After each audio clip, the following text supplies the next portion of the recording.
Kenolan. Bahkan ada pendukung dari Makassar jauh-jauh ke Taman Marzuki. Mana?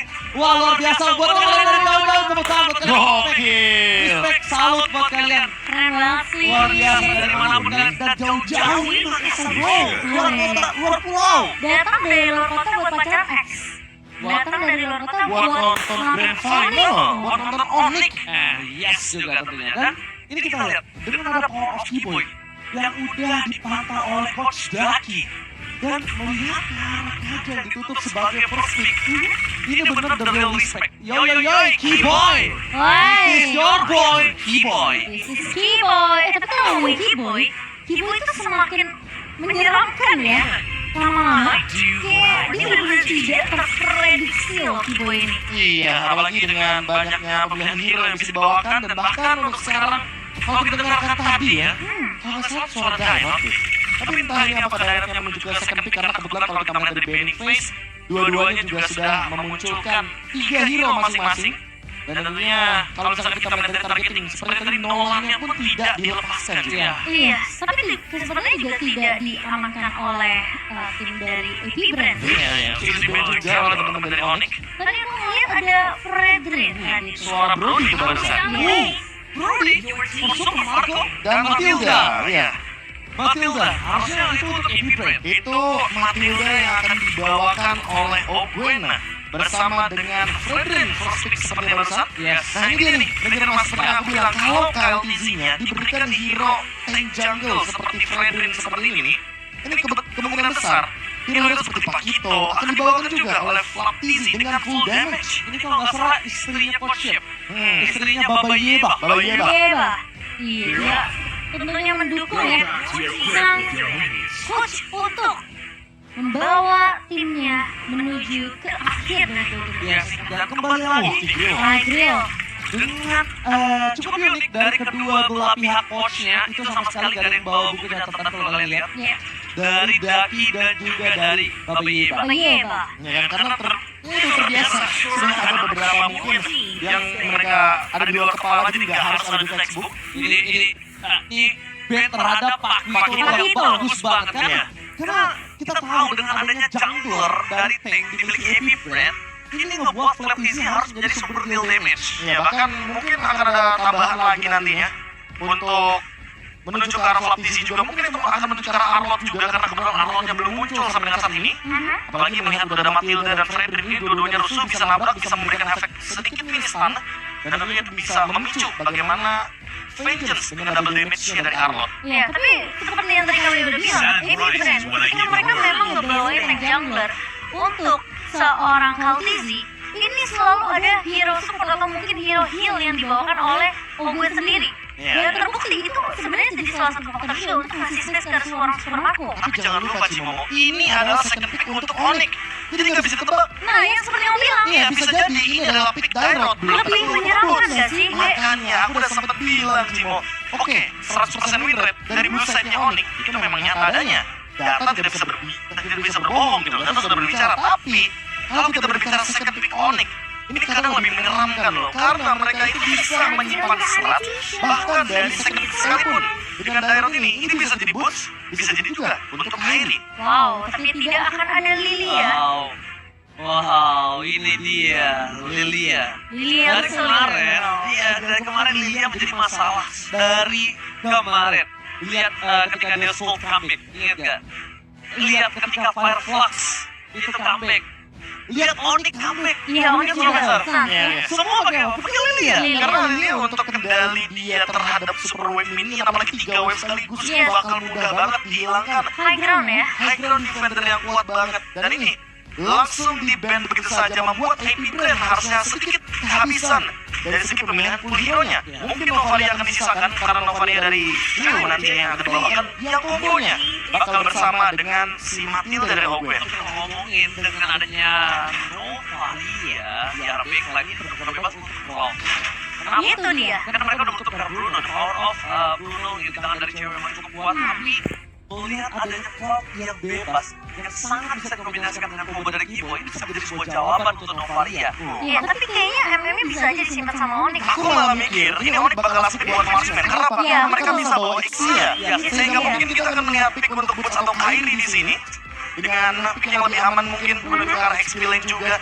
Kebetulan untuk match up-nya juga belum ketemu nih. Flop TZ masih disimpan untuk last pick. Dan dari kemarin, Terisla dari Boots itu bener-bener gila banget sih.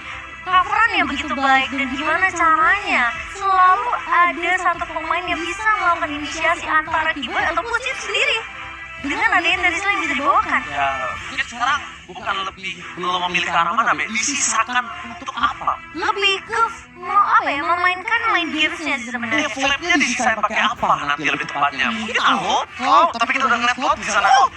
Cloud pick yang lebih aman, jadi lagi dan lagi Dairo itu disimpan untuk lebih menuju ke flexible pick. Menunggu pick dari Flop TZ juga dan pick dari View. Karena nanti opsinya akan lebih banyak lagi. Untuk Onyx Dairotnya bisa ditaruh di jungle juga. Betul. Dan dari menunggu sekarang Tamus? dengan 2 pick. Oke, udah bersama dengan Novaria. Iya, udah terdeteksi oleh Profesor KB. Dan kali ini juga kita akan melihat di mana posisinya Tamus akan berada di sisi samping Profesor Wah, KB. entah kenapa melihat ini, Dairotnya kalau dijadikan jungler dan last picknya Uranus ini akan jadi draft yang unik banget arahnya. Oke. Atau bahkan Minus ya. kita bisa lihat tetap junglernya ke arah Dairot, tapi dengan sisi lebih berat di arah EXP lane. Mungkinkah kita akan melihat hero yang lebih berdamage MVCC lagi? Atau jangan-jangan Kyrie akan memunculkan hero yang karena memang kebetulan dari teman-teman tim Epibrand milih banget sisi powernya akan membawakan Lancelot untuk Kyrie. Wow, 10 tahun Terisla, berarti Dairotnya tetap akan di area jungle. ya ini Heavy CC yang udah sempat aku perbincangkan, Heavy CC. Karena sekarang kalau ngomongin dari posisi team fight, mereka punya team fight yang cukup besar, masif.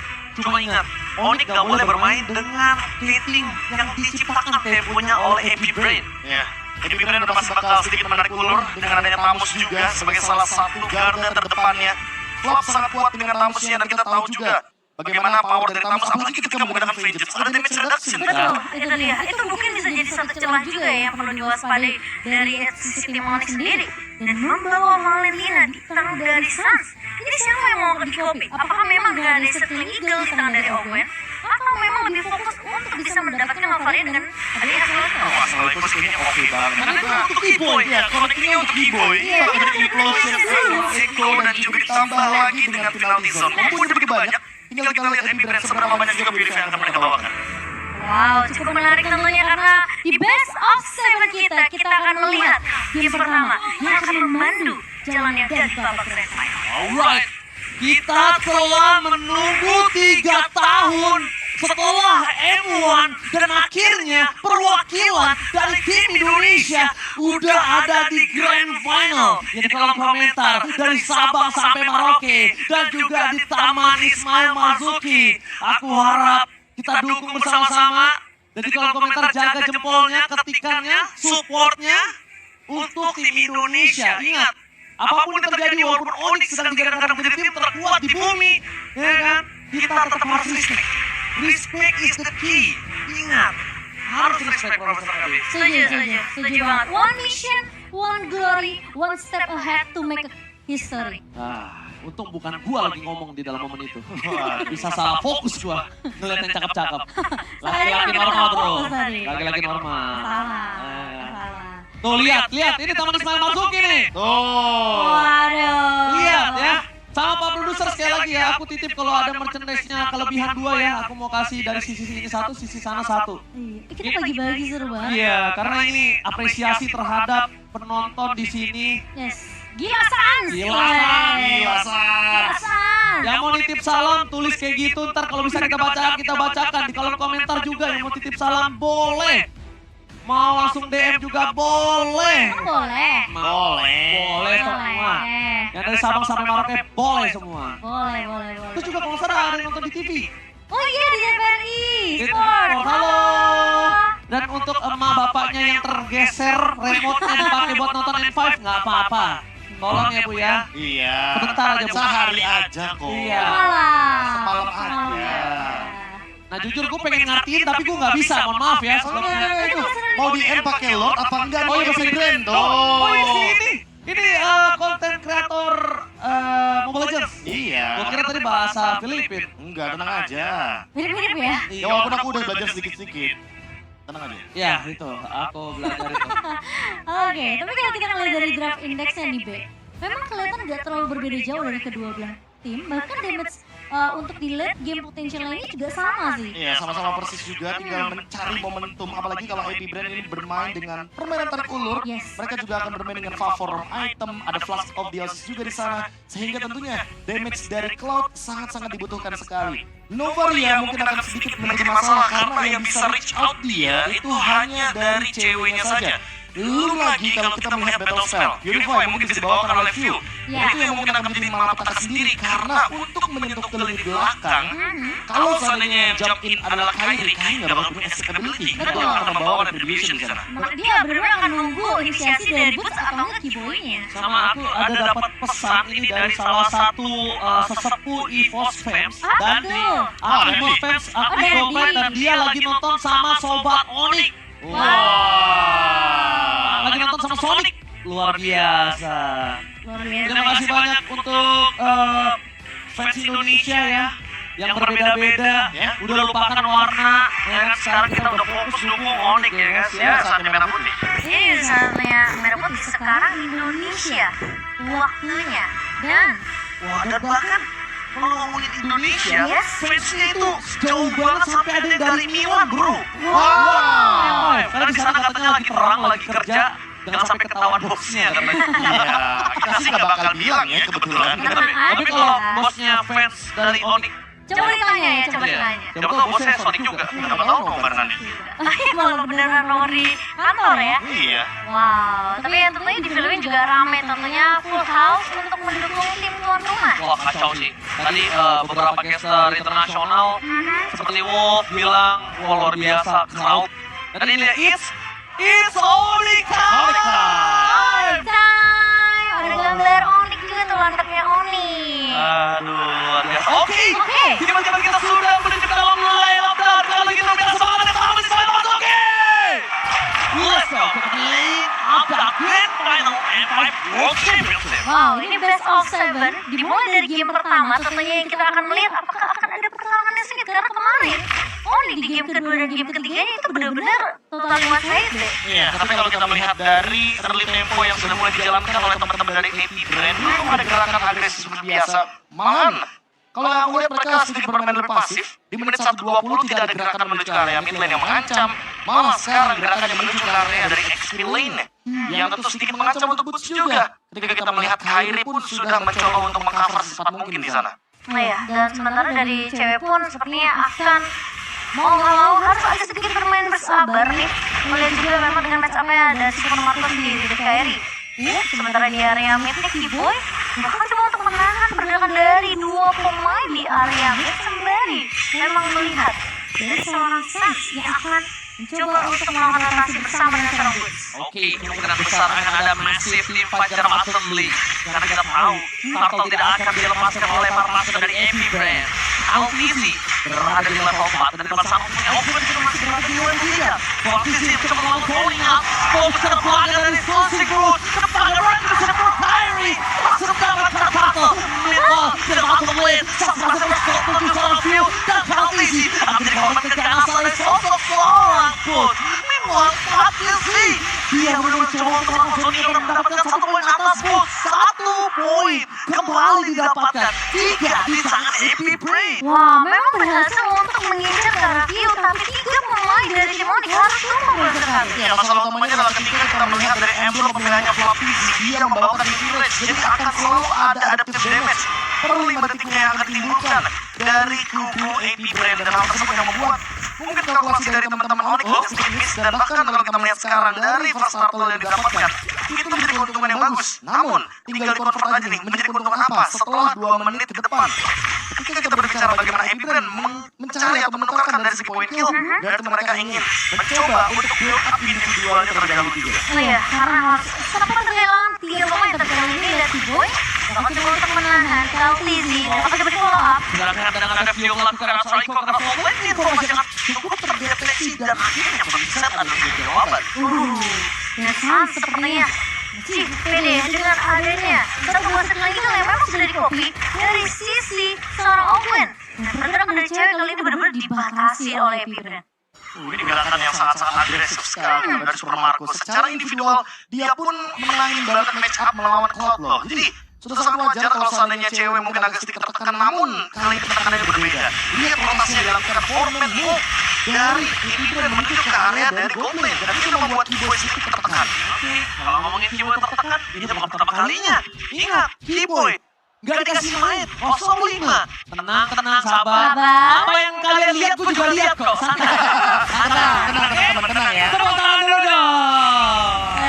Santai, tenang. Teman-teman, karena apapun yang kita lihat sekarang, ya. Itu juga yang kalian lihat tuh. Nah, balik lagi. Balik lagi kan, oke kita berbicara satu ya sekarang ya. Aman ya teman-teman ya. Tenang. Berbicara satu ngomong Chan. Yes. Sudah punya juga switching job. Ini yang cukup berbahaya adalah dimana posisi dari Keyboy kali ini akan coba bisa mendapatkan ke depan soal TC untuk bergerak dari secara bos. Left TC seperti biasa akan mengusir bos dan sekarang mau dibuka begitu saja Oakland dengan adanya Matilda dan penalti seorang body masih yang tahu. Berhasil mendapatkan satu poin kill membuat Keyboy juga mengeluarkan punya body plating keuntungan yang melipat dari Epibrand. Iya, sepertinya Leonik akan coba untuk merelakan tertolong yang kedua kembali lagi jatuh ke tangan dari Epibrand. Karena posisinya tadi benar-benar mereka fokus banget untuk memisahkan boots ini supaya nggak keluar penalti zone yang inisiasi. Dan sebenarnya bicara sama Epibrand ini adalah poin kill. Sebenarnya mereka semua itu damage. Ada Novalia dan bahkan ada Thomas. Bahkan untuk mengganggukan Keyboy aja, mereka tuh nggak mau kalau Keyboy ngelakuin inisiasi. Makanya flicker Keyboy ini bakal ditandain banget. Dan Keyboy harus save the flicker karena itu satu-satunya pembuka. Sehingga nanti dari teman-teman Epibrand akan ter-outplay. Dan Sans masih dengan recall-recallnya, masih dengan santai. Karena ini masih early game. Bukan pertama kalinya Onyx berada di posisi seperti ini. Yes. Sans, recall-recallnya ditunggu di seluruh penjuru Indonesia. Di seluruh dunia bahkan kayaknya ya. Kalau udah sampai ke babak yang saya sendiri. Tapi ya, benar juga karena metode late game mungkin bisa jadi satu momen juga ya untuk tim Onyx sendiri. Karena mereka bawa Cloud, ingat, dan Sans juga membawa manual eliminanya. Gak cuma itu, cuma ada satu purify loh dari Epibrand. Iya, Yang mungkin membuat malah bahaya yang tercipta. Oke, cewek, coba melakukan decoy. Ternyata berhasil secara membuatkan tergocek begitu saja. Tergocek namun untung dari cewek pun tentunya masih bisa untuk setidaknya memainkan dari BMI ya, sehingga tidak akan ada yang terpick up juga di area atas. Sebenarnya akan lebih berfokus terlebih dahulu memberikan switch ke arah cewek untuk farming. Ya, ini bakal jadi sedikit hari yang panjang bagi Onyx. Karena nantinya cewek akan ditugaskan untuk bermain dengan metode 4-1 dan hal tersebut sedikit berbahaya tentunya karena untuk event-eventnya kemungkinan besar Onyx belum memiliki power yang cukup sampai dengan menit yang ke-15. Apalagi kalau kita melihat dari Super Marco yang dia langsung menuju ke arah malam final ini akan sedikit menghantam dari lini depan sehingga permainan produk bisa dijalankan oleh teman-teman dari Epibrand. Oke, terperangkap di depan sana. Cuma yang sangat-sangat diperhatikan dari tadi Boots yang memojak. Iya, makanya aku bilang Boots ini bener-bener kayak jadi inceran banget untuk di area early-nya. Boots yang bener-bener diprioritaskan untuk bisa dikembangkan terlebih dahulu karena inisiasinya antara dari Keyboy yang punya implosion atau memang Boots dengan penalty zone-nya. Tapi kalau yang ketiga sudah mulai dikuasai tentunya daerah recovery oleh pemain dari Epibrand. Nah, lagi suatu isi di garda terdepan dan lihat sekuat itu Thanos di early game. Sedangkan sekuat itu juga di mana para pasukan dari tim Epibrand mengobrak tim Onyx. Mereka zoning out. Lihat flash easy versus everybody. Kembali membuat game pertama ini dejavu. Wow, bener. Aku baru mau bahas ya. Ini persis banget tempo permainannya sama seperti di game pertama kemarin Onyx bertemu dengan Epibrand. Jadi, apakah memang itu di late game ini akan jadi kunci untuk Onyx sendiri? Ya, tapi mungkin permasalahan yang baru kita temukan di sini adalah Thanos. Thanos ini adalah critical hero yang dia bisa langsung endgame juga, bisa menabrak turret juga, sehingga kemungkinan besar dari Onyx harus jauh lebih safe daripada pertemuan mereka di upper bracket. Iya. Mungkin menunggu momentumnya harus lebih sabar, jangan sampai termakan dengan bait yang diciptakan oleh satu Matilda atau bahkan satu Thanos. Bait yang diciptakan oleh satu Matilda atau bait yang diciptakan oleh Sans. Itu dia. Sans dengan banyaknya recall-recall yang diciptakan dan sirkuit hijau defensif yang dia miliki. Iya, tapi Kita ketemu jawabannya nih, berarti yang akan dia copy adalah sirkuit hijau. Satunya ya, yang mungkin saat ini juga sampai di area menit ke-8 ini kelihatan depan mata memang sebenarnya Ogre yang terus-terusan ngasih pressure dan kayak ini hampir aja hampir banget kehilangan purple band. Itu dia tuh, player-player Novaria tuh. Dia tahu banget timingnya. Sampai dihitungin berapa lama dia akan ngejungle. Itu karena nggak hanya di kompetitif, Profesor kami juga gitu. Kalau dia pakai Novaria dihitung. Jadi cepat untuk dapetin purple-nya. Ada rumusnya berapa detik gitu loh, selesai purple buff-nya. Dan itu yang mungkin diperhatikan sama Phil. Dan dari tadi engage-nya ke arah dari Kairi, sehingga membuat secara level tentunya kali ini Kairi harus farming dan extra effort. Tapi lihat, ada yang flanking diam-diam. Flanking, dan sepertinya masih belum diketahui pergerakannya. Dan masalahnya dari posisi pemain-pemain Onyx, memang mereka benar-benar berfokus banget untuk setidaknya nggak ke-drag lah sama tempo permainan dari AP Brand. Ngomong-ngomong permainan, ini permainan lagi dan lagi, permainan tempo dari Onyx. Mereka tahu persis bahwa sebenarnya Kyle TZ dengan hero tank jungle-nya itu nggak secepat ketika dia menggunakan assassin. Makanya lihat levelnya, Kairi pun kali ini mencoba untuk mengimbangi sehingga di Lord pertama, Lord Dance kita akan melihat setidaknya Kyle TZ dengan Kairi yang perbedaan levelnya tidak begitu signifikan. Bukan hanya itu aja, tapi yang cukup berbahaya adalah satu hal di mana Sang menjadi target utama. Asal itu telah terdeteksi dan mereka melihat ada posisi yang cukup bebas untuk tim AP Brand. Cuma satu hal, Super Marco cukup trauma dengan game pertama kemarin dan akhirnya dia respect sekali untuk Brody membuat DHS di early seperti ini. Wah, itu cukup berat Profesor. Ya, apalagi untuk permainan menuju ke arah target Kiboy ya. Namun lagi-lagi belum ada yang deteksi Kiboy. Itu sekitar 2 menit karena udah Kiboy di situ diam. Iya. Dengan kesabarannya. Itu nggak AFK. Oh enggak dong. Ya makanya dia harus recall, dia harus gerak-gerak, dia nggak AFK. Iya benar, biar nggak kedeteknya apa gitu ya. Iya. Tapi kali ini Lord Dance yang sudah mulai Oh, no. inisiasi oleh AP Brand. Tapi sepertinya pergerakan dari Boots bakal ditangkap. Berhasil membuka dengan adanya 4 stun yang diberikan, tapi nampaknya gagal untuk bisa di following up. Damage tidak akan terlalu cukup, karena kita bisa melihat juga kalau misalnya Kiboy akan tarik posisi. Karena kalau bisa aku lihat di sana, dia menarik posisinya, dia menarik posisinya. Karena kalau dia terdeteksi di sana, tumbang dan gak bisa diselamatkan kembali. View kembali dengan kalkulitnya, berhasil mendapatkan Lord atas dari Onyx. Ya, tapi yang paling penting di sini adalah AP Brand memang hanya mengincar poin kill saja. Udah baru mereka coba untuk objektif dan sejauh mata memandang kita baru melihat ada beberapa mungkin advantage yang diamankan sama AP Brand, tapi lagi dan lagi cewek mendapatkan space farming yang lumayan banyak. Hanya saja dari segi item nih mungkin harus lebih bersabar lagi. 2 Lord dulu ditahan hingga nantinya Onyx baru bisa mendapatkan level dan item yang seimbang. Karena mau bagaimanapun juga ketika sudah berada di menit yang ke-20, berada di menit yang ke-30 sekalipun, semua item pemain dari kedua tim sudah bisa dipastikan full item dan tinggal ditunggu setupnya aja untuk menuju ke arah late game. Iya, perbedaan itu memang di menit yang sebelumnya kelihatan cukup jauh ya. Perbedaan 7.000 yang mana ngebuat AP Brand menang dari segi level, menang juga dari segi item yang dibutuhkan. Super Marco udah jadi dengan lunak nature-nya. Dan sekarang dia punya satu jaminan untuk menghalau physical damage yang dimiliki oleh pemain dari Onyx. Wow, cukup sakit ya. Nampaknya kita lihat para pasukan dari tim AP Brand, mereka pergerakannya udah cukup masif di arah bottom lane, agresif juga. Yang aku suka dari Onyx adalah dia masih responsif terhadap early aggression yang dimiliki oleh AP Brand. Kali dengan adanya claim yang sangat cepat membuat para pasukan dari Onyx, mereka berhasil mempertahankan base turret mereka dengan early aggression yang diberikan oleh Lord mereka. Iya, tapi Super Marco sepertinya mau coba untuk melakukan top damage saja ke arah seorang Kairi. Memang dari Onyx, seperti game pertama kemarin, mereka benar-benar bermain cukup sabar. Jangan sampai dengan 5 poin yang didapatkan sama AP Brand ini bertambah nanti dari setiap menitnya. Ya, lagi-lagi kalau kita berbicara bagaimana pemilihan hero dari AP Brand yang bisa melakukan hit adalah Brodia saja terutama dengan range yang cukup jauh dan itu pun attack speed-nya nggak begitu tinggi. Makanya dia solusikan dengan menggunakan Demon Hunter Sword. Tapi kalau kita melihat tadi pemilihan dari Kairi, dia pun menuju ke arah dari Collar Armor. Dia tahu kalau Super Marco dengan satu basic attack-nya ini akan menimbulkan sebuah attack damage yang begitu tinggi. Dan Sans, dia juga melakukan tindakan defensif. Dia tahu dia lagi lose condition, makanya dia menuju ke arah Winter Truncheon dan cewek sudah perlahan-lahan memiliki damage yang cukup untuk setidaknya membakar Ogwen.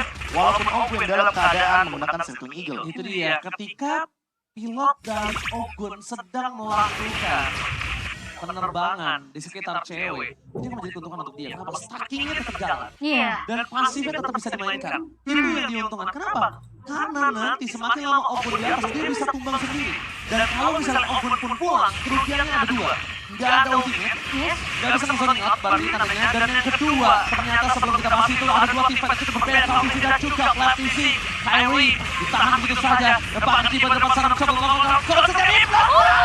T-Boy! Sudah cewek dan masih belum cukup perhatikan tim Onyx. Mereka gagal untuk mendapatkan momentum dengan perfect memory. With trying to touch on the sun. Coba menghindar dari yang bisa diberikan. Tapi lihat, Onyx dengan momentum dari T-Boy mereka gagal mendapatkan karena belum cukup untuk David. Karena dari 9.000 gold David, mereka tidak akan bisa untuk mengembangkan dengan instan. Wow, ternyata cewek masih butuh sedikit waktu lagi untuk memberikan damage, tapi apakah Oh my god, defense-nya terbuka dengan sangat tembak fokus dan Super Marco kembali memperkuat dengan game pertama di tangan dari Epic Brain Oli. Berhasil dibongkar di game pertama dari Epic Brain. Mereka tidak mau mengulangi kesalahan yang sama. tidak menyentuh sampai ke menit yang ke-15 Profesor KB. Iya. Dan sepertinya mereka udah belajar banget dari game 1 kemarin sih. Makanya aku bilang sekarang alternatifnya ada dua. Kalau kita menuju ke arah base turret, kemarin waktu match upper bracket itu cuma Super Marco yang bisa melakukan hitnya. Yes. Tapi sekarang ada Tamus, sebuah elemen of surprise yang diberikan. Dan ini satu hero lagi nih yang muncul selain kemarin kita melihat Blue dari Flaptizi. Sehingga pemilihan hero tersebut yang mungkin belum diekspektasikan oleh teman-teman dari Onyx. Dan pressure tersebut yang membuat bagaimana early game dan early tempo dari Onyx sedikit patah. Dan Epic Brain memang harus kita akui kalau di bawah 18 menit mereka akan selalu bermain seperti ini. Yes, benar banget itu dia. Mereka sadar akan kesalahan mereka di game pertama di upper bracket final. Early game gak akan dikasih ke arah Onyx. Dan bahkan late game juga jangan sampai Onyx pegang late game. Pegang late game udah 50-50 Momo-chan. Iya, kelihatan sebenarnya Onyx dengan pattern yang cukup bisa dibilang ditabrak ya oleh Yes. pemain-pemain dari Epic Brain. Ini memang tidak terlalu seagresif, eksplosif banget, tapi kelihatan